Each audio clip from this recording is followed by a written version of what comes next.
season 5 out now, and know the fans are loving it already and devouring it. It was so great. Honestly, we've worked on this show for this season for so long, and I know it was a long wait, sorry. But just hearing the reactions and getting it out there, it's really gratifying. You keep making eye contact with me, so I'm gonna make you answer, Cole. Well, me? Yeah, we shot this a year and a half ago, and so it's, kind of my first time again watching it. And so it's fun, it's being reminded through what you guys are responding to, what I remember responding to the first time I read it. And the little, especially with the new characters that I love so much, like these guys, and they make everything just leap off the page, and it's such a joy. Yeah. We love you! Ruby, John, this is your first season to get to experience it being out in the world. What has the last 24 hours been like for you? Oh gosh. Go. Oh, okay. The last 24 hours has been sleep and I had to drive here, took an hour. One of the 24. One of the 24. I don't know, have you guys seen the first? I don't know. You guys haven't seen it? Have seen it? Awesome, I hope you guys like it. We all worked really hard, so I hope, it was for you guys. So thanks for watching. I think it's really cool to return to, like you were saying, return to this time in my life and return to all these people and get to reconnect with people that we made this with. I think it's been really, really lovely to finally be able to share what brought us all together, which is cool. Well, that and then, obviously, every season there's a big time jump. What were you most excited about as you looked into season 5? I think this season represents maybe one of the biggest changes in the show, not just in terms of cast, but even just looking at Mars as a home. The show has been, for most of its run, about adventurers, explorers, looking at Mars as a place of work. And this season, it's a home. It's a place people live. And I think for us, that represents a huge change, not only for how far the show has come, but also meant, okay, we have to bring in a young cast who can exemplify this idea that for them, Earth is the exotic place. This is the small town they're from. So I think that was really important for us to capture. And I think in that first episode or two, you kind of really get a sense of that. Did you? You're like, good. And we can go down the line, Sean, maybe we'll start with you. Tell us a little bit about where we find your characters, for those who haven't seen the first episode, where we find your characters at the start of the season. Yeah, so my character, Alex Baldwin, thank you. He sounds like my mom. One person. It's my mom, actually. Yeah. You find him at a really interesting place. These two, not to speak for her, but these two are just graduating high school, first graduating class of the Mars High School. And it's a really interesting time. I think I talked to them and met a lot about at 18 years old, I don't think anybody knows what they want to do with their life. I know I didn't. And that on top of the fact that he has this legacy name behind him, he has this insane family that has done so much to progress humankind. And it all culminates for him to a point where he doesn't know what he wants to do. And he doesn't know if he wants to follow in those footsteps or kind of hide from it, fall into the shadow or run away from it. And it's a really interesting headspace that we find him at the start of season 5. Yeah, I think for Lily too, obviously we're graduating. What an interesting time in a person's life when they're freshly 18. They have no idea who they are, but they have so much fire beneath them and they're so ready to, explore the world. It was interesting because that exploration would mean a whole other world, returning to Earth. And I think for Lily, I think she's preparing to, start walking down the path that's kind of laid out in front of you at that age where it's the next steps are to go to college, the next steps are to figure out who you are in this world, and sometimes that doesn't align with who you are or where your heart is, and I think that was an interesting thing to explore. That's kind of where you see Lily. Oh, what, where, where is Aleda at this point? Where do we find you? What's really nice actually is that this is season 4 did a lot of really great emotional work for Aleda. She had been holding on to so much trauma and just bottling it all up, and that explosion in season 4 really brought her to this lovely place in season 5 where she's like, hey, I really like who I am, and I think I'm really good at my job. And that also has softened her a bit, realizing that the best work is sometimes teamwork. And so it's really nice, Aleda, this season. I just think she's so funny. I think she's kind of a curmudgeon, and I think that makes her really funny. And we talk about that all the time, and I think she's really funny this season. I do. How do you handle the time jumps as an actor? Like, there's a lot of character development, obviously, that happens off screen between each season. How do you handle that? Is it like long conversations with them about what did happen, or are you concocting stuff on your own? I mean, there's some stuff that I do on my own and I never tell you guys. And then there's some stuff where we really do sync up. But then I have to take the information that's given to me and build from there as well. So there's so much I can do on my own, but it's not until I get the first script that I understand, like, okay, here's what I'm leading to. So how do these 10 years live in her body? It's a great merge of minds, yeah. Yeah, I mean, it's interesting. We always talk to them about, it's the way, if you meet someone you haven't seen in 10 years, like a friend at the park, on the street, you don't go into that conversation saying like, okay, what did you do year 1, year 2, year 3? Yeah. It's usually something in the way they look, something what they're wearing, is there a kid with them, has something changed? And I think that's how we approach the time jump when you come back on a new season. You know, I think we have a smart audience, you know, smart viewers, and I think we don't like to spoon feed stuff. So for us, we get a kick out of not revealing everything about them right away. Let the episodes roll and you learn more and more about what they went through, and maybe you learn things even later in the season. So that's how we approach it. One of the other things that fans love devouring is all the nuggets of like what's happened beyond the world of the characters, but what's happened in the world over the time jump. Talk to us a little bit about the process of deciding what goes in there, what you keep from like our timeline, and what you add in, and how that all comes to be. It's easy, man. The Red Sox suck. So you make them lose more. It's a tough room to be pro-Yankees, we know it, we know it. John's just a little too excited about that. So match. excited. I love it. Honestly, it's something we look forward to and dread at the same time because it's so much work. Because those montages start as like 20 minutes long, and then we just kind of refine it down to like that 3-4 minute version of it. But it's also interesting that, you know, in the early years, there was so much more like little riffs on things that actually happened.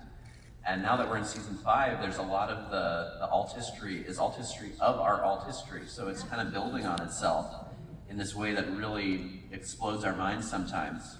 But we do try to capture kind of you know, we're evolving the events of the world, but we're also trying to capture the spirit of the time.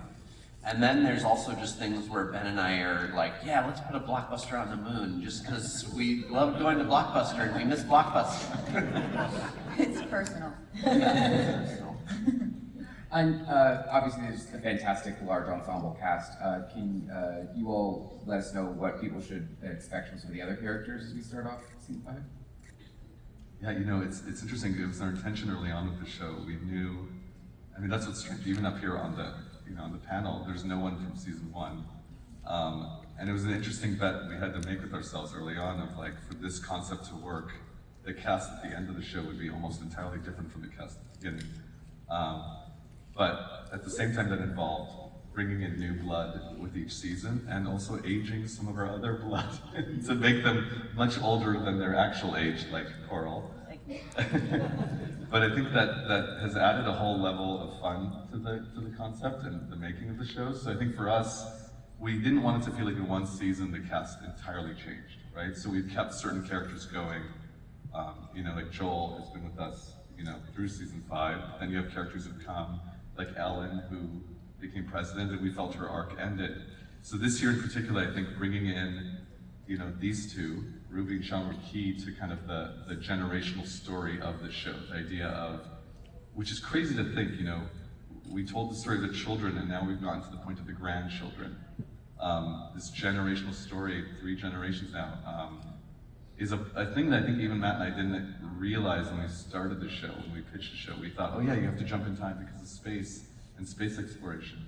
But we didn't realize is that one of the gifts of writing the show is you're telling a story of lifetime, you're telling the story of a generational story. So they represent that, and they kind of also give us a way to show Mars as a place of home and Mars as a place of like what their perspective is, which is so different from their parents and grandparents. Well, Sean and Ruby, as the newcomers to the show, would love to hear a little bit about your journeys to getting cast and what the process was like, and what you kind of started to tap into with the characters as you started to dive into the scripts. Well, it started when I got an audition for like a half Asian kid, and I was like, all right. I was like, look at the show, like bringing diversity into it. I was like, I love that. I was like, I guess I'll see what this is all about. And I just watched the show and I was like, oh, like, I'm not gonna curse. I was like, oh, dang, this is like really good, you know? This is a really great show, and I'd be blessed to be a part of it. And then obviously once I was able to join, it was people like Ruby who just like kept me going and just made the whole thing like a treat. Obviously, Coral's also amazing. I'm not trying to shout her out, but, you know, but like I think coming on to the show with like Ruby, us being like newcomers, it was like we had the kind of bond immediately. Like, all right, we're in this together. Like, we're there for each other. We're gonna continue to be there for each other, and we got each other's backs. So she was a huge part of me just feeling comfortable during the whole, you know, transition period of coming onto the show. Thank you. It's true. It's true. I think it, I mean, my, coming onto the show was pretty run-of-the-mill, the audition process. It was an audition, and then I taped an audition, and then got, I think it's like a Zoom callback or something, and then we did a Zoom chemistry read. And I lied to you And you about lied to watching me. bottoms. About scenes over a movie I was in, and he said that he loved it, and I immediately was like, aw. And then in fairness, I watched the movie later, and then came up to you again and was like, And then had but to- I watched it for real. Yeah, I had Sorry. to admit that he had lied, and that our relationship was built on a bed of lies. Exactly. Yeah, but I think exactly what you said. I mean, it was really nice to. I remember telling you, I was like, it could have been anyone.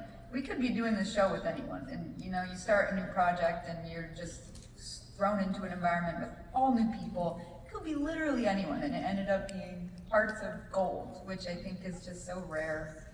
And yeah, it also, our friendship, you know, as Sean and Ruby was really helpful for Alex and Lily, just in terms of like this, we're people who grew up on another planet together, you know, and just to be immediately comfortable with you was really helpful, and yeah, and really nice and cozy.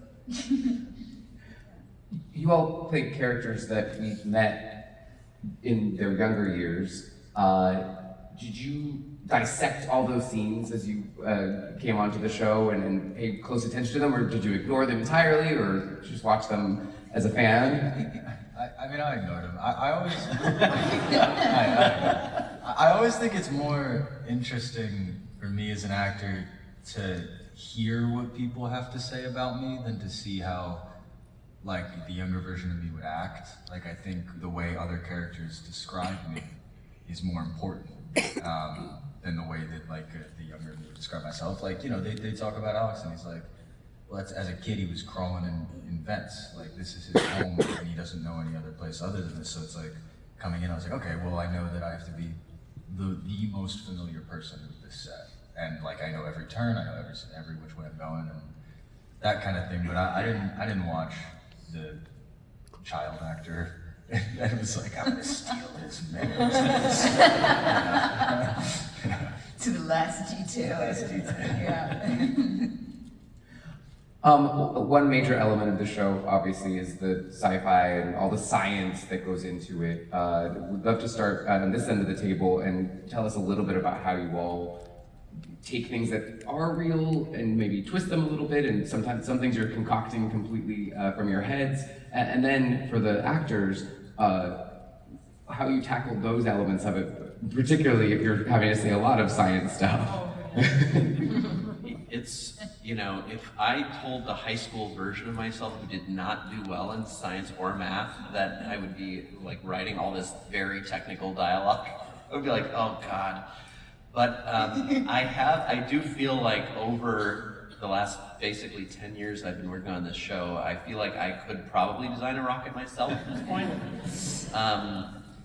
No, it's really, I think the thing that's most important to us is that those moments feel as real and grounded as possible. And so a lot of times we'll kind of talk in the writer's room about the dramatic concept and kind of the core nugget of it, and then we'll discuss it with our technical advisors, and they'll tell us how none of that is possible with physics or, you know, any of that. And we'll say, okay, well, how do we get there? And so it's this evolving conversation about how we land on, you know, what is actually in the show. And then it's really about refining. It's also like the audience needs to kind of understand what technical concepts they're discussing as well. So it can't just be overwhelmed with technical dialogue. And so I think that's where there's a kind of a balance. Thank God for our consultants. I didn't think this would work without them. But yeah, you know, from the early days, I think we have, I think what makes For All Mankind unique is this, you know, determination to feel grounded and real, and for the science to feel, you know, early on we talked about, you know, this is more science fact than science fiction. Now that is getting trickier now, I will say, as we're entering the 2010s and season 5, like the show has become more and more science fiction. And we love that, but it does make the science trickier to get right. We've even gotten to situations now where our tech consultants have started arguing with each other about certain things, and we quickly realized, okay, maybe, you know, when you're dealing with theoretical things, we're now starting to deal with stuff in this season that hasn't been done, you know? So a lot of it is what can be done. And I think you know, there's a version of that where you go, you know, just do whatever you want.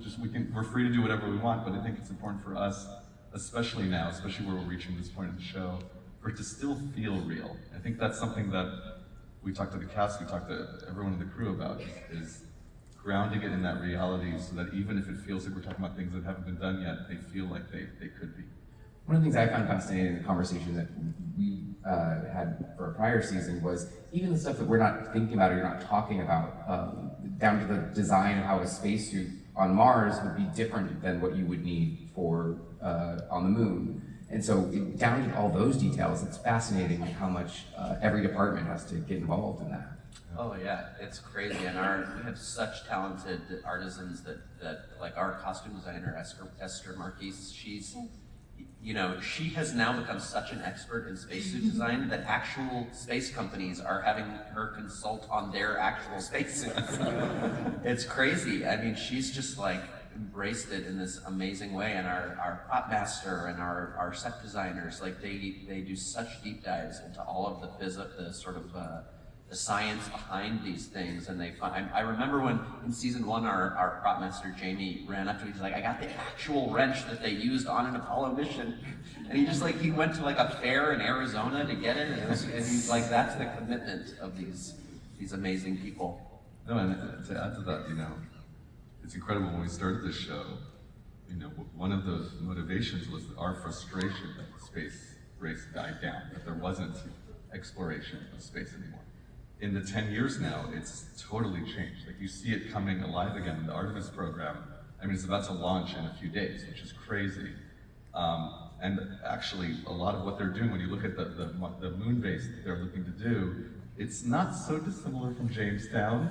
When you look at the spots they're looking to focus to find water on the moon, it's very similar, if not almost exactly the spots we talked about finding water. And not that I'm trying to pat myself on the back, but I think we do think that NASA's bugged our writers.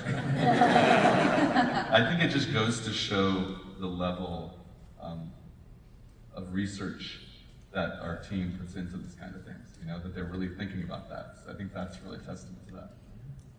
And then obviously that has to make it on screen. Coral, you get heavy lifting sometimes there. How do you tackle it, and for the rest of the cast as well? What was it like kind of taking on, okay, I'm on Mars? Yeah, I mean, I think at first I tried to understand what I was saying, and then I was like, what? I'm not that smart. And so then, the thing is that I was saying to them earlier that when I graduated school, I thought I was just gonna do Shakespeare, and I thought I was gonna do regional Shakespeare productions. And instead what that turned into is that all my ability to say things that don't sound like they make a lot of sense just get put on screen now. And so I do think I have a good like party trick of like, you can write me something that doesn't, you can write me gobbledygook and I will make it sound like it makes sense. And so my job is just to pretend, you know, we have really wonderful people on set who say to me what these things mean, and then I just imbue myself with their confidence, and I think that kind of passes things off. Yeah. I love that so much. And then you're living on Mars. I mean, did it not giving anything away, but were there moments that you were just like, this is crazy, or did it just feel like, okay, I'm on Mars? Right. I think it was fun to play with that because at times it's both. I feel like, I mean, I did zero science jargon. I've been like genuinely, Lily is not at all in those conversations. But I found it really cool to explore a new planet as my home, you know, and find the beauty in the nature that she's exposed to in a way through windows, you know, but you know, I found a real affinity for the color red for a while, and just envisioning those sunrises and those sunsets and and it's just the textures. I think it was really cool to just get to know a new planet as your home environment, the way that we appreciate Earth. You know, I thought that was a really cool thing to explore. Sean? Well, I think Ruby's been saying this a lot, and it's really been ringing home true to me, where it's like, I wish all of you had the chance to go to set with us, because it's one of the most like miraculous things I've ever been on. Like, it really makes you feel like you're like, I'm like, oh, I'm in Hollywood. Like, I made it, you know what I mean? Like, it's these giant sets, $1 million productions, and like incredibly like drawn out, realistic. Like, I walk into the set and I'm like, I'm actually there, and I'm blown away by everything. But I think specifically Lily and Alex are two characters that have to be so accustomed to it. It's their home, it's their second nature, that it was really hard when we were shooting to like be bored with everything. And like, I had to like, you know, fake like I had been there a million times. And I was like, dude, this is awesome. Why am I trying to act like this isn't cool? Definitely. Yeah. Coral, one thing that struck me as I was writing down some questions here is, we mentioned it's a fantastic large ensemble cast, but it also has to kind of feel segmented of like, oh, well, I'm on Earth and they're on the moon or Mars, or what is it like to film? And do you feel like, oh, I'm in this little part of the cast, or does it feel a huge? Yeah, everyone was having a party on Mars, and I was stuck on Earth doing my little spreadsheets. Yeah, I've missed them, and it was I like really did find the way that Aleda sort of yearns to see all that's going on Mars. I found myself being like, what's going on stage 26? Let me in. I wanted to be there. I mean, it's also we have such a great cast, so when to be like separated from everyone, it's like, but those are my friends, you know? Yeah. Well, speaking of that cast, we've gotten to hear a little bit about where we find these characters, but what can you tell us about some of the others and where they're at the start of the show, or the season? Well, let's just say that Ed Baldwin is more Ed Baldwin than he's ever been. Which, you know, we talked about this a lot. Like, it feels like, especially with some of our older relatives, like, they just become more of, it's like they're distilled into a concentrate or something. And so, but Joel Kinnaman just like so embodies that like grumpy guy who gives people a bunch of crap and just doesn't care, And I remember in season 1, he was like, I'm going to show you guys my old man walk. And he was like, kind of demonstrating it to us. And we were like, oh yeah, that's kind of what's, you got to walk on the balls of your feet. So he's, been, after the events of season 4, he's kind of been, what do you call it? He's under a form of house arrest, basically, where he's kind of kept away from anything that's important or, that he might get involved in a way that's not good. And Margot's in a similar place in that she's, been in prison for the last 10 years, I guess now. But I think one of the things we loved about seeing Margot there is it's almost like she's free in prison because of, season 4 when she was in the Soviet Union and kind of had all these people manipulating her. That was really her prison, and the action she took at the end of season 4 really brought her a form of freedom, even though she's technically living in a cell. There's also Dev, a character we introduced in season 3, who's now has an office and a home built into the mountains above Happy Valley. So his ego is still very healthy, I would say, this season. It was interesting also with Eddie, who's just a fantastic actor. He was in Superman before our season, so he just bulked up like you wouldn't believe. Like he came to us and was like, wait, It was crazy. We were like, oh, I didn't know somebody could get that big.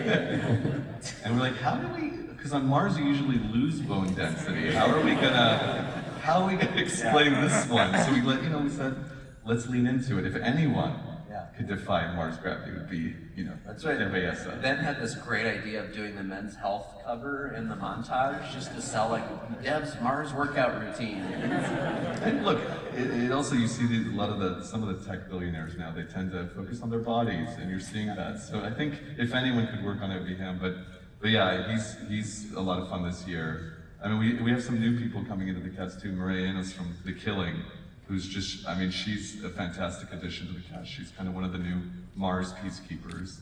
And then Costa Ronan plays the governor of Mars, and I don't know if you guys have watched The Americans, which is one of our favorite shows. We steal all our Russian actors from The Americans. And Costa Ronan was, I think, almost one of the last ones. We're like, we gotta put him in this. He's perfect for this. So it really does feel, like anyone who's come to the cast, it still feels like a family environment. It still feels like people come in and they just take it on because they're seeing some of the cast who've been there before. And then Coral, I have to say, she's been with us since season 2. She's aged this character now almost is it 3 decades? Yeah, 20s to 30s, 30s to 40s, and now 40s. Now I'm 50. Yeah, and I have to say, what you don't see, because so many people say, oh, the prosthetics are amazing, or they did the wig, or what they did. But to me, the actors who get it right, like Coral, they work on it. They research it, they think about the movement, the voice, everything that goes into that, and I see what she puts into it, and it's incredible. Because without that, you lose the realism of it. So I think the fact that she's playing someone, when people see her out of character, it's like, oh my God, you look so young, you look so young. And that to me is always the compliment, that what she's doing, and I think, it's a testament to the work she puts into this role. The other 2 characters I would just touch on are the parents of those 2 at the end there. Kelly is still doggedly pursuing her search for life, and it felt very real to us that we've been, in our real history, we've been looking for life out there for a really long time, and so it felt like it shouldn't be so easy for Kelly to just find it wherever she's looking for it. So she is really, like Annie Baldwin, she's just not giving up. And Miles Dale, after the events of season 4, this kind of very dramatic riot that ended the season, we felt it was really interesting that he kind of found a version of a middle class life on Mars, and he brought his family in. So he kind of symbolizes a person who moved to a place to work, and then as technology made it safe, he brought his family, and now he's turned this into a home. It's the immigrant. It's interesting because you have the immigrant story of the later Rosella's character in season 1. And then we have the story of like someone coming to Mars for work, and then bringing his family with them after. So it is mirroring history in many ways. I also just have to say, I forget if she's in episode 1, she comes in later, but I'm very excited if you guys try to meet or get familiar with the wonderful character who's played by Inez. I think she's like one of my favorite characters and a brilliant actress. I'm very, very excited for you guys to see what happens. Absolutely. No, it's one of these weird things where we with the show, we bring in characters later in the season. Like I think she starts, I won't say when, but even season 1, some of our major characters didn't start till episode 3. And I think it's an unusual form of storytelling that we embrace, but that is unique to television. One thing I want to point out is you're so in the world that you said usually lose bone density on Mars, as though it's a common thing for people to be there. That's how I feel at this point, yes. Well, talk to us a little bit about aging the character up. Is like what did you tap into or find to age that character naturally? Some of it is mindset, having conversations with my mom. I'll say this, if anyone says there's something wrong with the aging, I look exactly like my mom. It is crazy to the point where my mom was like, well, you need to stand in, I'll come in. But having conversations with my mom, really intimate ones that I realized I would have never had the show not given me the opportunity. Conversations with my teachers, and sort of understanding like what it is going through your 50s and going through things like menopause and also like being this boss in your home and then or in your job and then coming home and your kids like you suck and like having to balance both those things of like the dichotomy of like but in my job everyone thinks I'm awesome. Yeah, but then also like with your voice and just the things that happen physically, not just like biologically, but like through trauma, through having children, things with like my hips, my knees. But really it was, I think mentality more than anything is kind of the biggest thing of like, I am an authority figure when I walk into rooms and taking that in, it's like a lot of the work, honestly.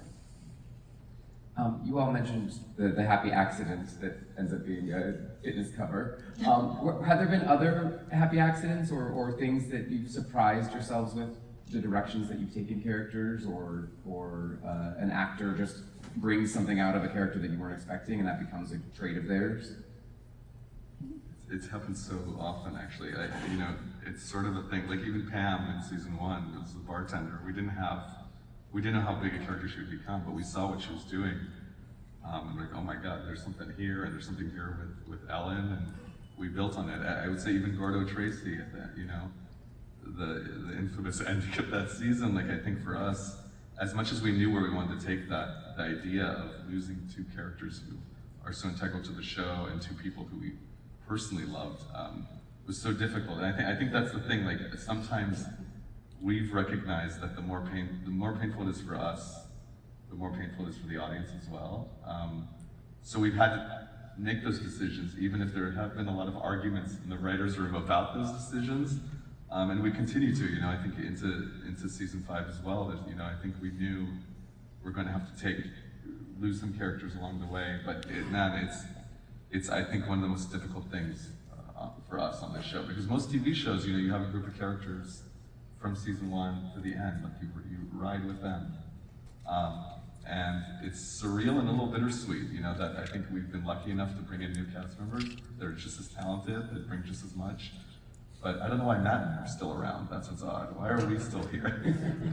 I'll say like one of my favorite parts about the show is that we get so many recurring characters that you really love. Like, wasn't Chris Marshall, plays Danielle Poole, and Sonia Wallinger, and plays Molly Cobb, like they were both recurring. Yeah. And then they're like central parts, or like one of my favorite people to act with, because she's just so good, Svetlana Efremova, who plays Irina. These people, so many of like important characters, Sergey, like they're recurrings. Yeah. And you guys you spot it and you go like, bring them back, and when you're an actor and you work with someone so good, and then you bring them back, it's like such a joy. It's so great. No, Sonia Walker, I mean, she came in, I think she was supposed to die Yeah. in episode 5. No, so like episode 6 of season 1, we were like, oh yeah, she's gonna die in a plane crash off screen, because that happens sometimes. It's like, this is, our writers were like too clever for our own good, and they were like, you can't do that, what's wrong with Molly us? freaking Cobb.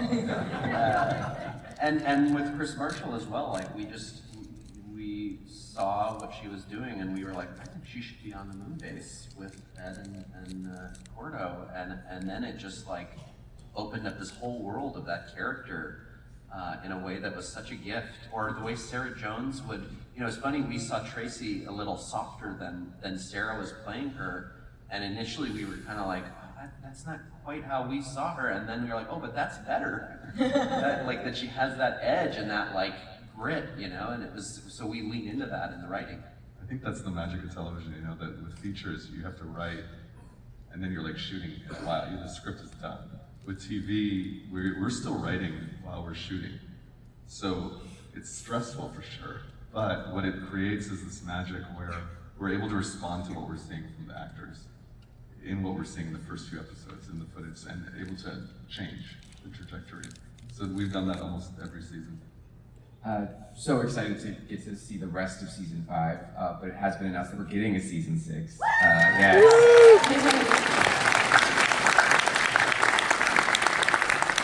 And now it's got to boo that that's also the final season. Tell us a little bit about, was it always 6 seasons? Like, ending something that's so beloved, that can't be an easy decision. It was a very difficult decision, but I think from the beginning, we weren't as focused necessarily on the number of seasons as we wanted to start at this kind of divergent point of 1969 and then catch up with the present by the end of the show. And that was always the intention. It turns out that takes 6 seasons. But there's something really powerful about the arc of a show that tells an alternate history and catches up with the moment you're watching the show will be when the show is set in that last season, and seeing what a different version of our reality could be is kind of the spirit of this show. Can't wait for that. But for season 5, we'll open the floor for questions, so start thinking about them, but don't need to move or anything just yet. But before we do that, I know we table sat where we're finding the characters at start of season 5, but without obviously giving anything away, what can you all tease that we're going to see in this season? Not much. I didn't read the memo about what not to say. Don't ask me.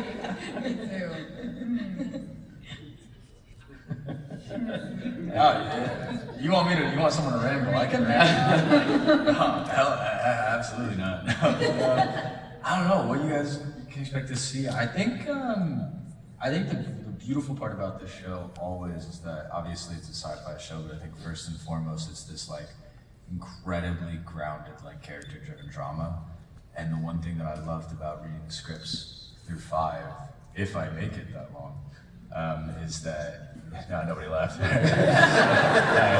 That's on me.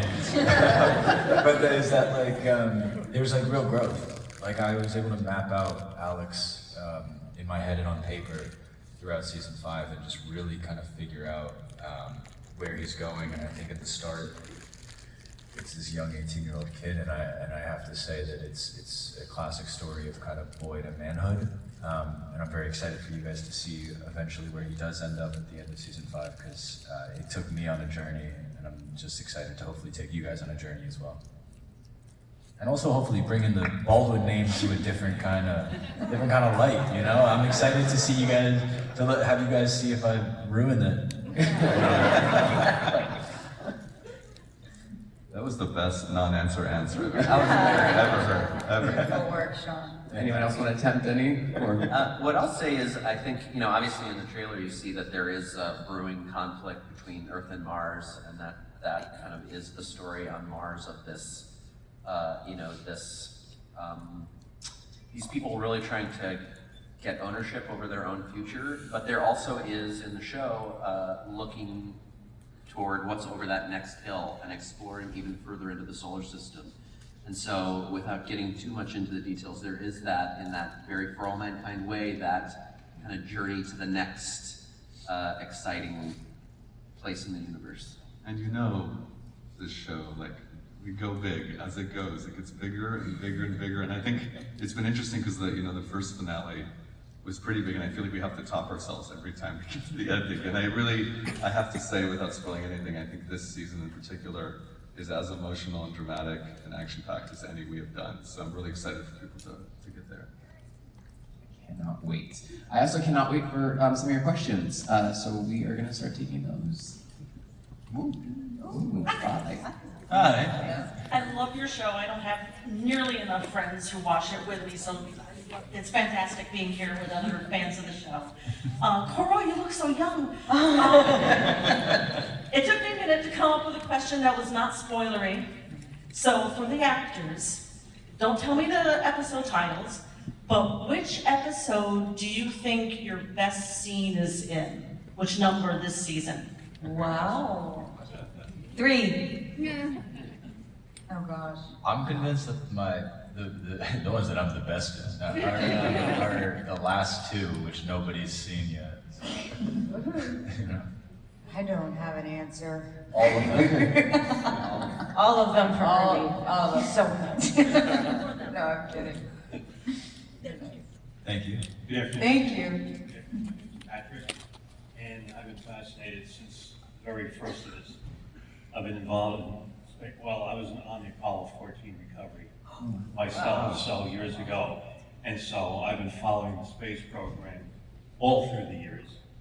And I was always wondering, is this an alternate universe or could it possibly be a parallel universe? You know, it's interesting. I do think of it as, in a way, like it's like a hope of what our actual world could be more than anything else. It is an alternate history, but it really is the point of the show is like this could be our actual world if we just did some things differently and embraced progress and the space program more than we did. Good afternoon, my name is Adrian, and I just want to make more of a statement to the writers and creators. This show, I started on season 4 and I worked my way back, and it's literally one of the most inspirational shows I've ever seen. As a veteran, I was like, man, as a student of history, I was like, wow, they capture everything about the past, about like the American space race, and it really like, you know, in our modern times, it takes a lot to be inspired about, but like going back in the past and blending in your creative things with the past and the future and how we overachieved, like blue veil to the moon to Mars. It is super inspiring, and I just want to thank you guys for that. Like, it takes a lot to be inspired into this world, but you guys, art makes us see ourselves in the future, and you guys are doing it now with Mars, and we're here in season 6. So thank you guys for that. I love the inspiration so much. And that. Hey there, my name is David Larks. So I've met Sean Hargrave. He's one of your concept designers on the show. Amazing, talented guy. My question is, in the past, in the first episodes, there was this geopolitical situation with China versus the U.S. and over Russia. And in the latest show, which you saw last night, fantastic. It felt like it was like the U.S. versus Mars, and I'm wondering if you're going to incorporate other countries. Are there other geopolitical things going on? And then the last thing I wanted to say was, are they going to find any like ancient ruins on Mars? That gives me an idea for season 6, maybe. In terms of the geopolitical, I think it's a great question because I think what we always found fascinating is the idea of the show started with this Cold War rivalry between the US and the USSR, and the fact that we've now reached the point that the US and the USSR are allies on the same side doing this Mars experiment together, and it's now Earth that's the problem. I think the shifting alliances kind of reflects really our own history and how history repeats itself. So I think that's what we were speaking to, and I will say without spoiling anything, there are things that speak to that later this season as well. Thank you. Thank you. All right, my name is Chris McCurgy.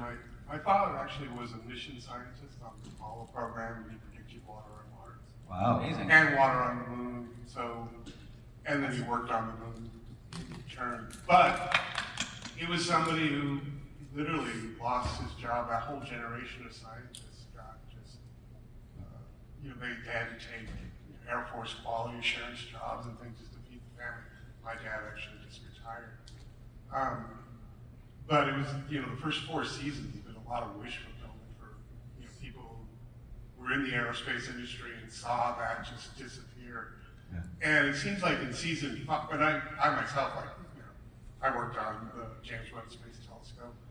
But the season 5, it looks like you're bringing in a lot more modern sort of sentiments. I mean, the way government has shifted, it's Earth first, it's not looking outward anymore, and it's going to cause almost like an armed conflict. I'm wondering if the show is shifting from that wish fulfillment to something that's more like our present time, more with those kind of government forces, those clash of ideologies. I mean, I think that clash of ideologies has always been baked into the space program and the space race, I mean, it wasn't just idealism that drove us to try to get to the moon. It was us competing with the Soviet Union, and we didn't want them to have the high ground of the moon and all of that, and so it feels like a natural evolution as Mars becomes more of a place people live, that there would be a sort of a conflict. But I will say that, especially as the season goes, kind of as I was saying earlier, like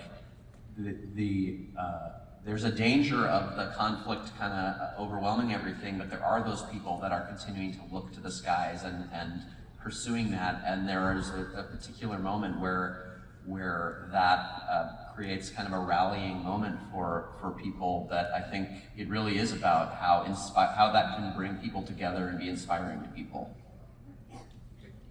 Thank you. Hi, Bob. Hi, Bob. So first things first, I'm a Bulls fan. I still haven't forgiven you guys for having to get drafted by the Blazers in the time shift from season 1 to season 2. But I do have a question. This is a bit of a controversial debate online that I've seen. So this is very much a your mileage may vary kind of thing, but was it your intention for Ed to somewhat shift from a hero to kind of a selfish villain? Because that's at least the way I've seen it over the 4 seasons. He's done a lot of bad stuff that's resulted from him being angry about not getting what he wanted. It's interesting. I've heard such different opinions about Ed's trajectory. I think what we always wanted to do was show, with all our characters, really complex characters. I mean, everyone we know in our lives are complex. They're not good. We don't believe in like good guys or bad guys. So even Ed, as much as a hero as he was in season 1, he was harsh on his kid. He was harsh on his wife. There were things in that season that weren't great about him, and I think he grew from that experience as well. So I think part of what we're exploring with Ed more and more is what I see in, what I saw in my grandparents, what you see in family members as they get older, and my father, is that they get, almost more into their ways, more stuck on something. And I think being able to take him on this journey from being stuck on his ways and then now having to embrace the next generation and even his grandson, I think is a unique thing this show can do, because it's very rare to tell the story of someone's lifetime. And with that character in particular, and the actor playing him, Joel, who is just a fantastic human and an incredible actor, I don't think I've ever seen a role played this way. And I love that he's embraced the humor, the drama, the weirdness of Ed Baldwin. And I think stay tuned in terms of what happens this year, but I think I love that. I love that there are different interpretations of him. I think that's always what intrigued him about this character as well. Just to add to that, because we were talking about this last night, and I think my favorite thing about the character of Ed is that, like, there are many, specifically men, I think, who have achieved like these incredible things in society, like civil rights leaders and like artists and all this stuff. And then you look at what they've done personally in their lives, and they're like really messed up. Like there are a lot of like men that I've researched where it's like they've created these things that have gone on to like you push society forward, but then also they've done horrible things at home, and they, you know, it's this weird thing where it's like people are capable of such different things at once, at one time, and I think the beautiful part about it is that like I don't think he's a hero or a villain. I think he's just a very complex person who has a lot of different sides and faces to him, and it's really cool to see that in a TV show, because I don't think those complexities are often like shown in characters. You know, it's very like black and white. It's not, and he's very gray, which I love a lot. You know? And I will say, Molly Cobb did call him out in season 1 and say, "You're a selfish a-hole, and so am I, and selfish a-holes change the world." Yeah. And he's really just continued to be a selfish a-hole, but he's changed the world, you know? Thank you. We're not super pressed for time, but I want to make sure we get to your 3 questions. So we'll just move a little quickly because there also is a little treat. Hi everyone, I'm Celine. Since season 1, you really made amazing work at representation and inclusivity. And as science fiction writers, it's incredible how the power you have to just create a new normal where women are engineers and astronauts, and it's fine. And we don't want to talk about this anymore. We want to create great characters. So my question for you is, what are you doing next? Because you've tackled a lot of great subjects over the last couple of seasons. Are you planning something new, or like, are you continuing on working on those social causes, social subjects as part of your writing? Thank you. You know, it's interesting. We always look at it through the prism of, what the story tells us. And I think here, in a way, one of the early inspirations for this show was the story of Mercury 13, which is a group of women who are training to be astronauts, and were honestly more qualified to be astronauts than many of the men in the program. And they weren't allowed in because of discrimination, because, sexism. And so for us, the power of giving those women a chance to become heroes like Molly Cobb is, to me, also one of the great things about the show. I'll say the other thing is the story of Aleida Rosales. I don't think in our time, I think it's a very rare story and a rare journey you don't see a lot. And the fact that you find her this season as the CEO of a powerful, huge corporation, a space exploration, shows that. So I think for us, it's almost like the proof is in the pudding. It's like, we don't have to highlight it. It's part of our world. You see it in our world. It's there. So we don't have to point at it. And I think that's the power of it.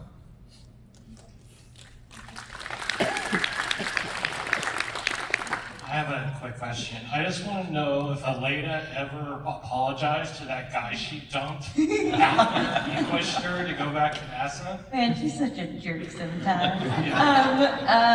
No, but here's a fun thing. If you watch season 3, as Margot, is it Margot? There's like these people boycotting because there's like oil rigs, they're people who work in the oil rigs are starting to lose their jobs, and he's in the crowd. Aleida's ex-boyfriend, so if you watch that again, he did say, what, do you want to be part of my life, or you're going to be generationally stuck as oil riggers, or do you want to do something else? And that, you guys bring him back for that one moment just to be like, give us back our oil.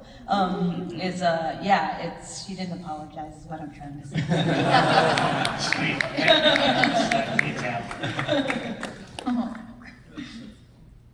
My question is about the production design in this season and how it's different specifically in Happy Valley. Like, for instance, you guys have a Domino's there now. And what were the, I know, I can't wait. Could have gone with a Little Caesars.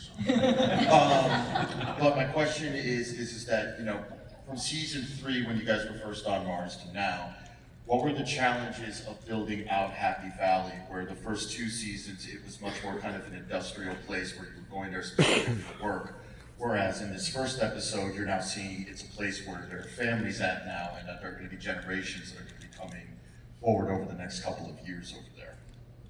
Yeah, it was really, we built this, what we call Main Street, basically, which is like a commercial district, because it felt like as people were making this a home and bringing their families there would naturally be a place where there's more commercial activity and businesses. And Ben and I were addicted to Domino's when we were writing this first season, so we were like, that has to be on Main Street.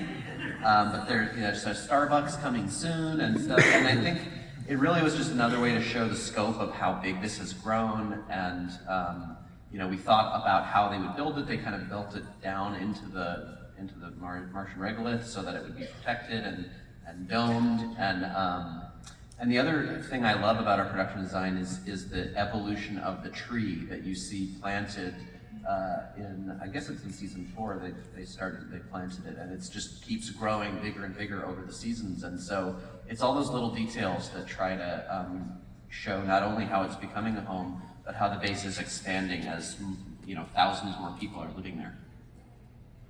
Thank you.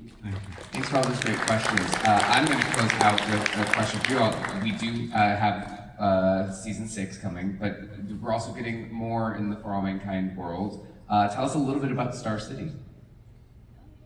So Star City was, this concept was an obsession of ours. As we were working on For All Mankind, we were learning more and more about the Soviet space program, and everything Matt and I read about it was like, how is this real?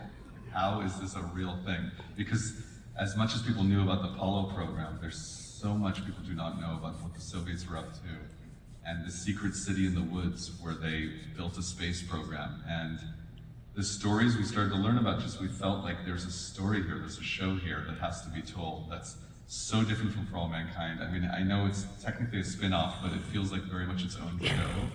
In certain ways, its own genre. It's more like a Cold War spy thriller about the space program, and I can't wait for people to watch it. I mean, it's some of the things, I know even on For All Mankind you watch, you're like, is that true? Could that really happen? You'll be asking yourself that almost every minute of this show. So we're really excited for the show to be coming out and for people to finally see it. Yeah. Well, let's give this cast and creative team a round of applause, and we're going to leave you with a little look at Star City.